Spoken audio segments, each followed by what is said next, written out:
clap right at the beginning when I'm ready, and then we'll go from there. Yeah, that sounds great. Or I'll do one on this end as well, so that so I'm going to clap right now, so you can sync my audio's running. So perfect. I will get us going then. All right, guys, we are super stoked to have with us on the podcast another composer whose work, it seems like horror movies are coming out here, even during the holiday season, that look damn good and very eerie. And as I say, sound like a broken record, no pun intended, as our guest is a composer, but without a creepy soundtrack, without that music, you lose a lot of the scary. So I am excited right now to have with me Timothy Stuart Jones, who is the composer for film Hide and Seek, which I believe is available to see right now. And I know it did a theater runs with some theaters in some cities, but VOD is probably your best bet if you're looking to check this thing out. Looks incredibly creepy, and I'm excited to talk to Timothy about it. But first and foremost, man, thank you for coming on board and doing an interview with us. Absolutely, Jimmy. My pleasure. And this will be fun. So I know, I've gotten through the guys at PR, I've gotten to talk to a lot of composers, and every composer has a different take on what makes a score scary. So I want to get into that with you. But first and foremost, just, congratulations on the work on A Hide and Seek, as it's the most recent one to kind of hit viewers' eyes and be put out there. What was this film like for you to get to add your take to the cinematic music for it? Well, this one was a lot of fun. It's a remake, and so I had seen the original Korean film and really enjoyed it. It was very claustrophobic and creepy, and people living in your walls, and so I was excited to get into this. And Joel David Moore, the director, is a friend. I had known him a bit from working on Chuck. He had been on a few of the episodes, and a close friend of Zach Levi, the lead.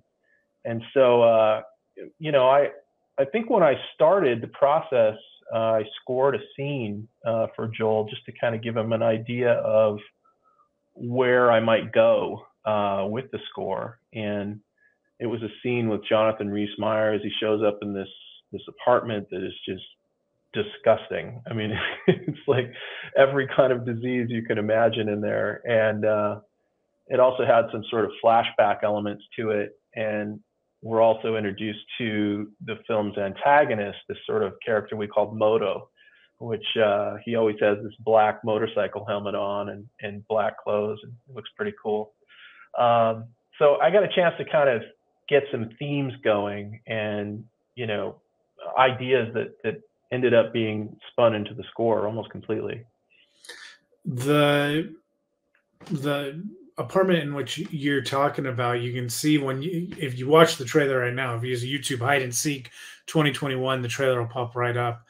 But this thing plays very much almost like The Prince and the Pauper, where he's going to try to find his brother, estranged brother that he hasn't seen. And then, the apartment which you talk about is super creepy looking, and you can kind of get a vibe immediately as to where it's going to go. I didn't know it was a remake of a Korean film, which I'll have to check out the original, just because the stuff that Asian horror cinema seems like it is always terrifying, at least to me. And so the concepts which they come up with are very eye-opening, and not concepts that American filmmakers, especially in the horror genre, traditionally will come up with. So I guess you could say that for international film as a whole, but always seems like it's a hit and it's scary. So Yeah, and American filmmakers, they bring that over quite often. As I was growing up, of like stuff like The Grudge and The Ring and all the great Japanese, cult classics. So to know that this is kind of, the Korean story is where it originated at, is makes me even more excited to go back, see the original, and then see what you guys put together. But I mean, you talked about Jonathan Rhys Meyers. That's a heavy hitting name to a lot of film fans. Um, when you're scoring a film like that, and you get to sit there and you watch a name like Jonathan Rhys Meyers, like, does that add like another like level of excitement to your job? I assume it has to. Absolutely. I mean, somebody like Jonathan's been doing it such a long time, and he, good actors just, they bring their own subtext and they bring the backstory, and so they really flesh these characters out in front of you, and then I get the opportunity to kind of come in and lay some flooring under them and support what they're doing. And with somebody like Jonathan, that's pretty easy. He made my job easy in that, he really, this guy just starts to go nuts, as you know, I mean, you've seen it, and it's just sort of this downward spiral. And that's kind of a fun journey to take musically, because you want to do things that create that sense of,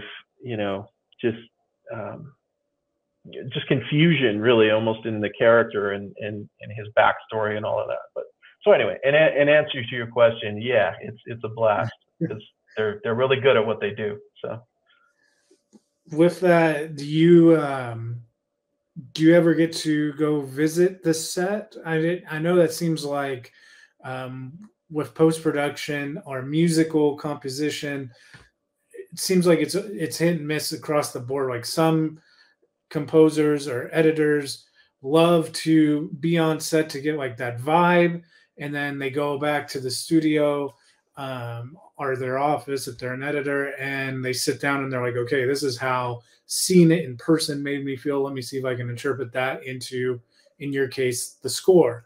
Or do you like your approach? Do you like not really do that as much as you're just like seeing like dailies and the actual like rough cuts and all that kind of stuff? It's an interesting question because I don't visit the set very often on a feature. Often they're in far off places. This was filmed in New York, I think, exclusively. But when I did a TV show, when I did the music for Chuck on NBC, I got to know quite a lot of the cast reasonably well. And, I would go we had some on-camera things that they were doing, like for this band Jeffster that was to the guys from the Buy More and did all the cover tunes. That was a blast. But so sometimes I have a requirement to be here to kind of monitor what they're doing and make sure that we're going to be able to do what we need to do in post.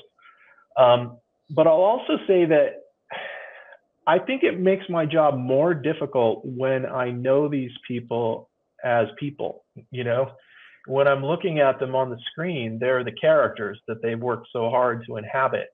And, when I know Yvonne Strahovski, and then suddenly I'm scoring Sarah. I mean, I know it's Yvonne doing Sarah on screen, but it's, it's just different because you know these people and they're great, and so I don't know. It's obviously I can still do my job, but it's almost easier if I don't know, how the sausage is made on the other end, and just jump into the story on my end. With your experience on Chuck, I gotta imagine that the turnaround time for like a syndicated series like that is a lot faster paced production wise as to when they need a score for an episode versus a feature. Maybe you can take your time a little bit more. Is that the case? Like, are you, when you were doing Chuck, working at a way more rapid pace, as that's a a weekly show versus this being a feature film. Like, what would you say your pluses and minuses of each kind of environment are? Well, the pace on TV is very fast, and I think at a certain amount, it's a little bit of a detriment because you don't get to lavish the time on a cue that you would on a film, you know. But you're also moving fast, so it's over quickly.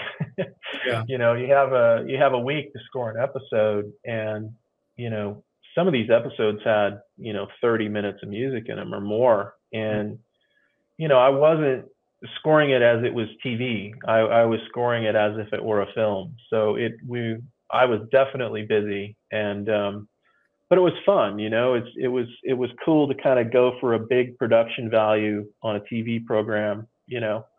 And obviously people are for sure, but some of these limited series, I think they have more time. Yeah. When so it's yeah, TV's a freight train, man. It's like every week you gotta bang that music out. So it's fun though.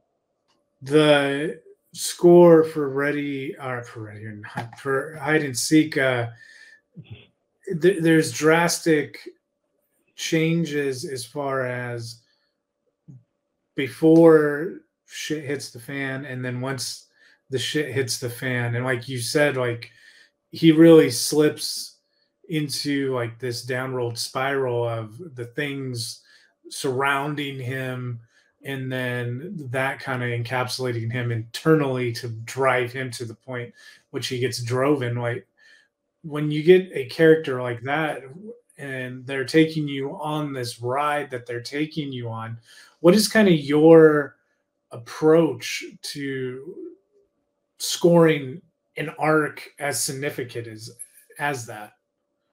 Yeah, no, that's an awesome question. I kind of saw it as different worlds because he was living in this sort of money bubble, in New York, upper crust, and has a driver, and so once the gloves came off and he kind of left that world and went into the other world where his brother was, or where he was looking for his brother, the score kind of went from being a little more elegant, actually, they're a little more orchestral, to it got pretty mean, fast. And so a lot of the sounds are sharp. They're also sounds you wouldn't necessarily know what they are. I kind of wanted it to sound like, well, I don't know. If someone would say, oh, I know that's a violin with a thing. Well, I didn't want you to know that. Right. I just wanted you to feel this sound and have it be a lot about the texture of the place, because it feels so slimy and also unpredictable, so there's moments in the score that really leap out at you. And I don't know, maybe that's one of the things you responded to when you say that it's kind of different. And so, it was just I had a chance to do some really cool, textures, because I think about music a lot that way. And, things can have a really prickly texture, or they can be really aggressive, or, and I take a lot away from the color on the screen as well. They had that sort of dark yellow in the room that I was talking about when he first goes in there, that just feels gross, infected, and so it's kind of a challenge the challenge is to go in and convey that musically. And for me, it's these textures that you don't know what it is, but it makes you feel a certain way, and then I think one of the most important things that I tried to do in this score was go silent when there isn't any music. And I think that's probably one of the most effective tricks that I have, because when you go silent and then everyone's like, okay, what's, and then bam, and you get them, and that's the good jump scare right there. So yeah, that's one of those things in horror movies where that dead noise is terrifying, especially when you know something is going to happen, right.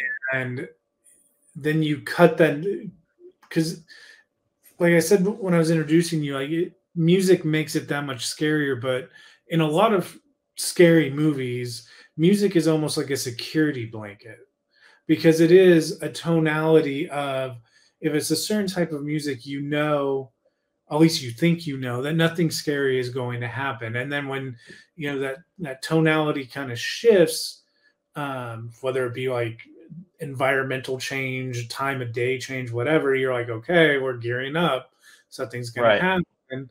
Um, but yeah, the uncomfortability of like no music, like no noise, just you that can really put you in the place of the character in that scene. So yeah, that's Yeah. actually a really good call. You just kind of mentioned people not wanting to know what you used for a certain sound effect. What is the most unique thing in your career that you have composed something with, would you say? Um, well, I don't know. I mean, the thing that I used on this film was pretty cool. It's called a hammered dulcimer, and I don't have it here, but it's kind of like a triangle shape. And I know people in the podcast can't see this, but but it has strings. Yeah. Okay, all right. So it has strings that go across like this, and I used a couple of small violin bows to kind of bow it, and it was really out of tune to begin with, which was great. But then I put like a electronic pickup on it, and I ran it into this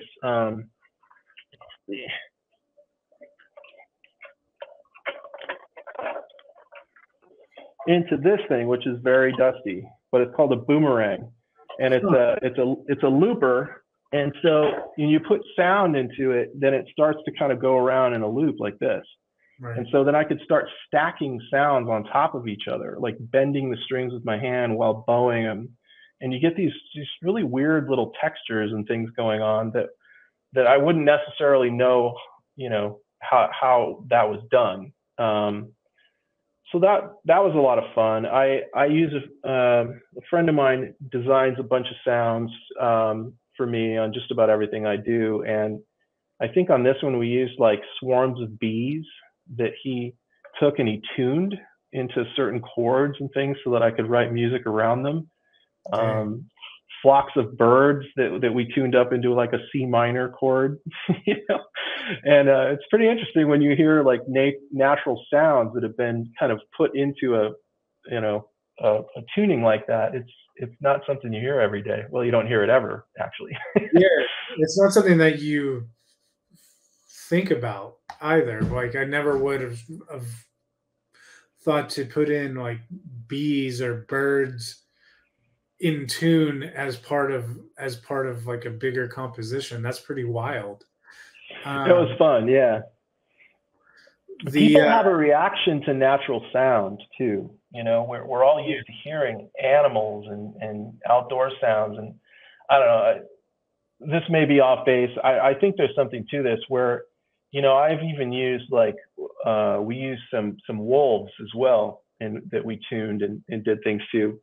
And I think there's something in our DNA that says, those are wolves. We should like be careful right now because the tribe might get eaten, So there might be like a visceral response, and I don't know, it could be total crap, but they just evoke a certain feeling, and it's pretty cool when they're natural sounds that have been incorporated. That's one thing in film school they always told us, is that no matter where, what tracks you're grabbing from the public domain library to do your underscores with, you always got to go find room noise or some kind of like white noise, depending on where the scene takes place, and whether that's just letting your camera run wherever you're filming at and just filming like a tree for 5 minutes or whatever, just so you have that environmental noise. Because that's another thing that you don't, I guess you take for granted. Of once it's gone, you're going to notice it right away. But when it's there, it's just kind of there, and you're accustomed to it being there all the time. Right. Right.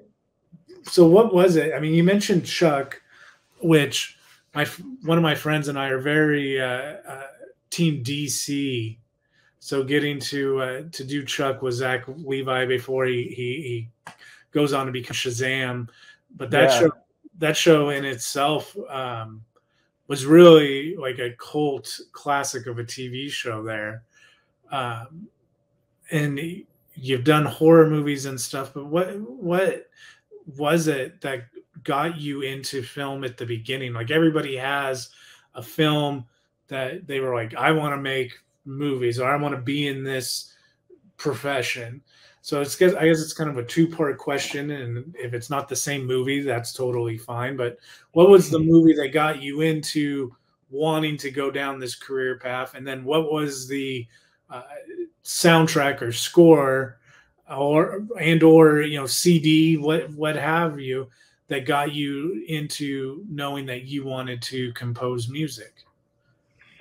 Well, I was a kid, actually, probably 7, 8 years old, and I used to get up at like 5 o'clock in the morning to watch these old monster movies that came on TV, like Creatures from the Black Lagoon and Frankenstein, and all these great things. And so I thought I wanted to be a movie monster guy, like do makeup, or I wasn't sure what, but just something, because I thought that was awesome.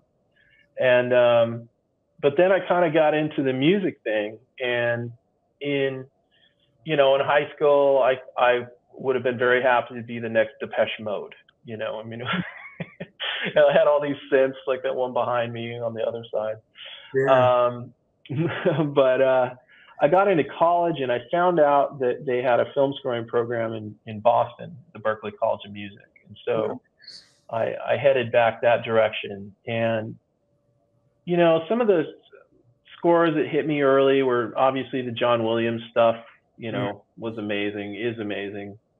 But, then I started hearing like Danny Elfman doing Batman. That was a big influence on me. And Edward Scissorhands after that. And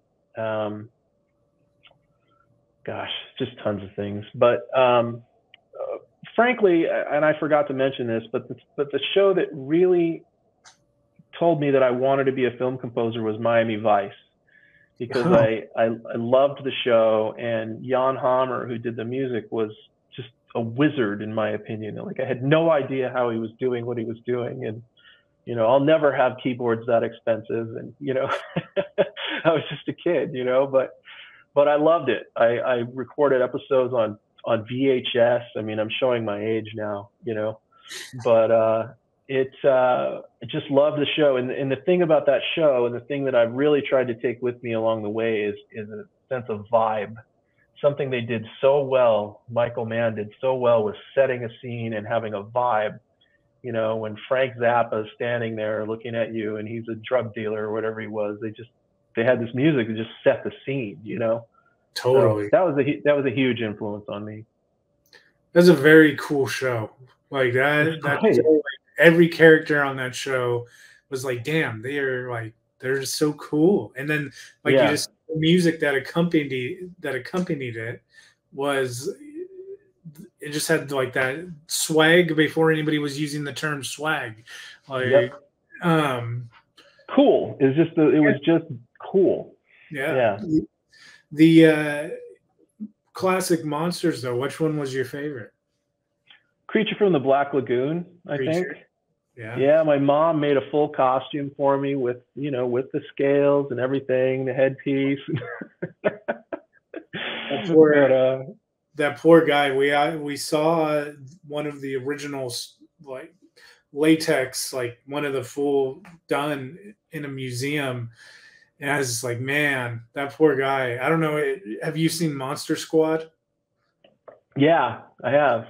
That poor Gilman too. There's certain scenes in there where that guy in that suit looks like, man, he's struggling to get through it, but not comfortable. Yeah.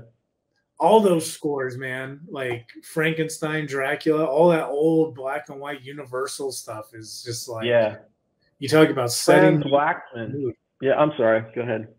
No, I was just gonna say, you talk about setting the mood before you even get like an actual frame of motion picture with the title cards, and the score just kicks in like right away. It's just takes you there right away. It's awesome. Yeah, it's fun. It's really fun.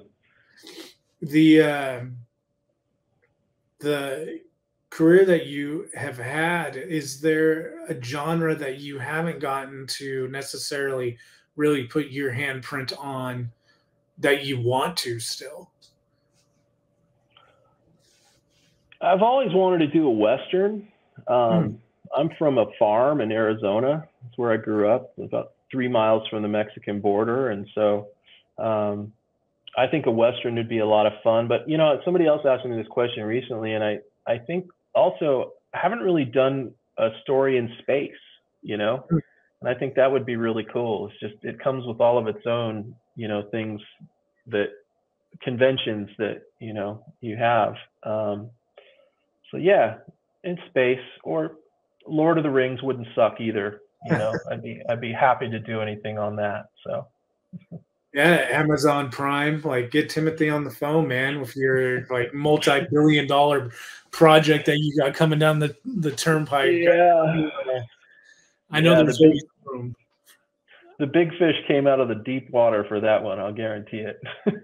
I mean, the way that streaming has really changed everything in the last 10 years is pretty wild to think about. I mean, you talk about Chuck and waiting for that show every week. I can remember that it was like on, because all the networks had their blocks on certain nights. It was like the 2-hour blocks, and then here comes streaming. Netflix does the binge thing, where it's all, we're giving it to you all at once, watch it at your leisure. But now Disney Plus, with Mandalorian and the Marvel shows that they've dropped, it's gone back to the traditional TV format where Yeah, each week we're going to give you, if you're lucky, you're going to get 2, but you're probably only going to get 1. And it's like it's reinvigorated the whole water cooler talk thing again. that's a good point. Yeah. Because you couldn't talk to your friend who hasn't binged the series. You're like, oh, have you seen the last episode? No, be quiet. Don't tell me, Yeah. Like if you don't watch Stranger Things in the first 48 hours, like you can't have a conversation with anybody. Yeah, And absolutely. but is there something you, as just like a fan, are watching or getting excited to see come out that you are particularly enjoying currently? My wife and I are absolutely addicted to Yellowstone, the Kevin Man, Costner series. I gotta check that out. You're like the 5th person. Man, it's so, I just want to go live there more than anything else. Just move the crew out and I'll move in. They got this fantastic house, but yeah, that's a lot of fun. It's a well done series. I mean, it's a drama, so there's some ridiculous things that happen, but it's still really well done, and that's fun. What else? I mean, I watched Squid Game like everyone else, and I thought that was amazing, just visually off the rails. What else have I been watching? So I can think of at the moment, but I tend to stay fairly active. You'll never play red light, green light the same way again after that. No, sir, you won't. That there was somewhere, I don't know if it was LA or one of the major cities, had a Squid Game pop-up not too long ago. Really? And they had her, so the pop-up was pretty much that arena, which, spoilers if you haven't seen it, but the animatronic that was the girl doing the red light, green light, that, yeah, she was out there. That would have been, I don't know if they were actually playing red light, green light, or what they were actually doing, but yeah, that Squid Game, and again, that's another Asian culture horror project. Korean, yeah, also Korean, I believe. Yeah, the filmmaker was saying that it was basically his commentary on growing up there and seeing the infrastructure and the climate of, it's very, very much the haves and the poverty stricken, and he encapsulated that like to a T with that show. I mean, my God. the other thing too about this film that you guys just completed is it's one of those films that kind of like Squid Game, where you do, at least I did, um, kind of look introspectively because the subject matter is it's not just, and I love Friday the 13th, something fierce, but now this like wave of cinema, it seems like the horror movies and the villains and the subject matter, it almost feels like it's getting deeper. I don't know if you're noticing that being more in the inside of the profession or not, seeing the things that you're seeing come across and you're getting to work on. But does it seem like to you that like while they're still making Halloween movies and stuff like that, it seems like a lot more real horror, I guess, for lack of a better term, like the subject material is getting more deep than just a psycho in a mask? Yeah, I feel like it's more psychological. I think that, as we go further into the genre and people have seen everything under the Yeah. sun, you start to go into people's heads, and it's an interesting place to be in a horror movie, because it, the thing about this film was that he wasn't super stable to begin with, so it didn't take a whole lot to send him spinning off into his own world. But it's, I think the one thing about horror is I remember watching the Blair Witch Project, the first one, when it came out, and I saw it in a big theater with a bunch of people, and when the lights went out and then there was this horrible stuff going on, it was all in your head. Everything terrifying about that movie was in my head. And so I think that you can apply that to some of these things to where, I think Joel, the director, did a good job of not explicitly showing everything. You kind of, you understand what's going on, and, based on the context and also based on the fact that you're hearing little noises, you think there are people in the walls, but you're not sure. And, it's just, it's a little bit more intelligent, I guess, than just a straight up slasher, which is great too. Not to denigrate that. How was Jake working with him as far as his, going back and forth with you? Was he very hands-on? Was he like, here's some tempo music, do your best to match it? Like, what was that experience like? He was great. He gave me a lot of room to run, which I always appreciate, because then you can kind of, try to do something different rather than just give them the temp again, in a way that won't get them sued, which I've been on that train, and that's no fun at all. But, Joel was great. The only issue with Joel was that he was in New Zealand for a lot of the time that I was scoring this movie. And he was working on Avatar, 12 or 13, whichever one they're on now. They're doing them all at once. They're just going to drop like next year. It's going to be like Squid Game, but each one's a movie. But yeah, no, I had a chance to spend time with him before he went down there, and I showed him that instrument I was telling you about, the hammered dulcimer thing. He's like, do more of that, So I was like, okay, good. We have a flavor we can use now. And so just in the beginning, it was a matter of just sending him things and kind of bouncing some stuff back and forth. But he was fantastic. He really gave me a lot of room to move, which is always greatly appreciated by a composer. You getting into the industry, my day job, I work with high school kids, and a lot of the kids on my caseload take either piano or guitar. It's interesting in our projects. Everyone who kind of contributes to a project, I have kind of come to find out, sees the project, while this end result is like the movie, hide and seek. You're seeing it musically, and in your mind, you're like, okay, this music, where he as a director is like, this is how I want it to look cinematically. Makeup, cost, like everybody has like their own thing. And these kids, when I'm sitting in on their guitar classes, like I'm seeing them see the music in a way that I can't see it, which is cool to witness in person. But my question is like, what, when you have like a kid who's getting ready to graduate high school, go to college, and they want to be involved in scoring cinema or just doing like the next level, what advice would you give that person?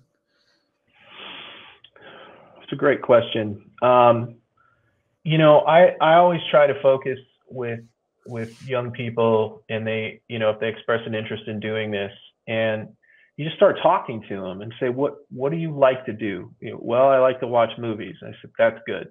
That's a great thing. You watch a lot of movies, as many as you can watch, Mm-hmm. And also, what are you listening to? Well, I only listen to one band from Sweden. Okay, well, you might want to expand that a little bit, because it's important to have a wide range of music knowledge to be a film composer, just because we get asked to do so many different things. And so I'm also a big believer in education, and I think that, there are wildly successful composers that had no secondary education as far as film scoring. They don't have a degree or anything, and it didn't hurt them at all. But I think that it's a good thing to be able to go to a school and to get some training in this, because there's a large technical aspect to it that you wouldn't know right off the bat. Just, how to synchronize things, and, learning to also, they tell you how to talk to filmmakers. They tell you what it might be like when you're in a room with 3 producers and a director, and, those kinds of things are nice to hear about before you're doing them, Right. So I think finding a place to get some education, whether that's, online, or whether it's going to a school in person. And then, the next thing is you just got to have a lot of passion for what you're doing, because this is a very, very difficult business to work in, and you're going to get knocked down more times than you're going to, get lifted up. And so you got to just be able to get up again and keep going, and I was very, very naive when I first started this, and I think it saved me, because you have to have that kind of passion for what you can do, what you want to do. And, there'll be plenty of time for the world to beat it out of you later, but you have to have a lot of passion for it in the beginning. I don't know. Does that answer your question? No, it definitely does. That, I would say, in cinema, probably live theater or live entertainment as well. Like those two are probably the top two. You better have thick skin, and learn to not necessarily take it personally as much as maybe take it as constructive criticism. And okay, they're not looking for this because of this. I need to go get better at this. And then the next one, that's in my pocket type of a thing. No, yeah, you hit it on the head. I went to, film school down south, and I've talked to numerous directors who have had their work, distributed. And I'm like, well, where did you go to school? I didn't go to school. And it's like, well, damn, okay. And they're out the gate and running. But I think that the lessons that I learned, kind of like how you just pointed out, from going to film school, and the people that, taught us uh, certain classes, the guy, our lighting professor, he's like, you may have noticed my work on, Fast and Furious 5 through 9. I'm like, oh shit, yeah, I've noticed your work. So it's like that level of getting to learn from people like that it's like a complete, like, just shut up and listen to what this person has to say, because what they have to say is going to be valuable. I think that is worth the time and money to go get the higher education. So I definitely agree with you on that. Can I Um, tell a really quick story that I think kind of ties into that? yeah, I went yeah, to absolutely. Berkeley College of Music, like I said, and I came out to Los Angeles after I finished up, and I had this Berkeley alumni directory, which is the book with a bunch of names and phone numbers. And I found Alan Silvestri's number in there. And Alan's, you know who Alan is, Yeah, Back yeah, to the Future, and yeah. gazillion other things, Avengers. And I found his phone number, and so for about 2 weeks I had sweaty palms, just like, do I call him? Do I don't call him? I shouldn't call him. Finally, I picked the phone up and I called him, and he answered the phone. It was like his home phone number or whatever, and this guy could not have been nicer to me. He was an absolute mensch. He asked me what I was doing, how was it going, what are you doing to keep food on the table, and just a prince. And I said, would it be possible to like have coffee or lunch with you sometime when you're in Los Angeles? And he said, well, yeah, absolutely. That's And we got off the phone, and and then what he did was he set up a thing for other Berkeley students to, come down to the Sportsman's Lodge there on wherever that is, Ventura or something here in yeah. LA. And he talked for like 2.5 hours, and just told us about his life, told us how he got there. He took questions. So I have never forgotten that. And I am so grateful. The guy could so easily have just hung up on me, Sure. wrong number, Yeah. no hablo inglés, and but he didn't. And it just means a lot to me, and it continues to mean a lot to me, 25 years into my career. And so I try to follow through on that and answer questions for young people or whomever when I can about what I do and how I got here, and help them if I can, or just answer questions or whatever. So anyway, I just thought, and that was a direct result of me going to Berklee College of Music and getting the little red alumni directory.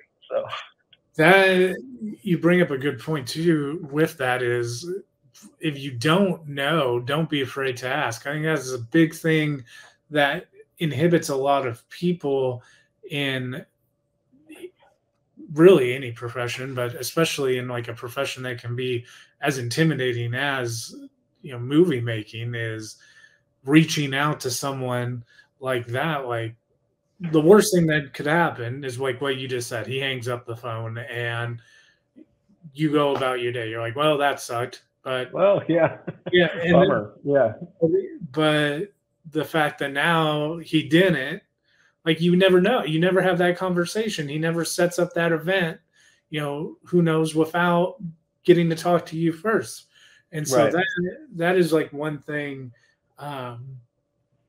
My wife and I are avid Disney people too. And one of my favorite Disney quotes is, your dreams can come true with hard work and the courage to pursue them. But you got to take that first step to pursue them. And that's just kind of something that we have kind of instilled, like that first step, no matter what it is the most important step. And I think a lot of the time, once you've worked yourself up to it in your mind, thinking that you can take that first step, it just becomes easier and easier, the following steps to get whatever you're trying to get accomplished. And so yeah, that is an awesome thing. That's pretty rad too. I mean, it's Silvestri. Like, everybody, if you're a Marvel fan, you know that freaking song. There's no yeah. question about it.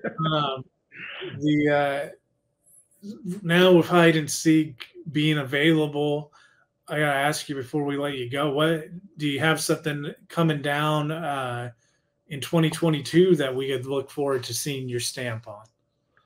Yeah, I actually have a project I'm really excited about. It's called Waterman. It's about Duke Kahanamoku, who was a famous Hawaiian Olympic swimmer and also like father of modern surfing. And he brought surfing to Australia in like 1914. They didn't know how to surf sideways on the wave. They would just go straight in. So he Dang. went down there and taught them how to go sideways, and they've, perfected it. But it's a fantastic film. It's a documentary about his life, and I knew little to nothing about Duke when I started this project, and I kid you not, I want to be more like the guy. I think that this world needs more people like him. And I try to really think about, well, okay, what would Duke do in this situation? You know, and that may sound silly, but it's a really inspiring story, and it's going to come out in theaters on the West Coast, I think, in Hawaii and California and Utah. But then it will have a streaming home. I don't know if I'm allowed to say where yet, unfortunately, but it will be streaming. Jason Momoa did the narration, and yeah, so it's cool. He's going to go out and help do press for it and whatnot. So it will get out there in general release eventually, probably late spring, I would imagine. Perfect time for a surfing movie. Yeah. Well, Timothy, man, I thank you for taking the time out to talk to us.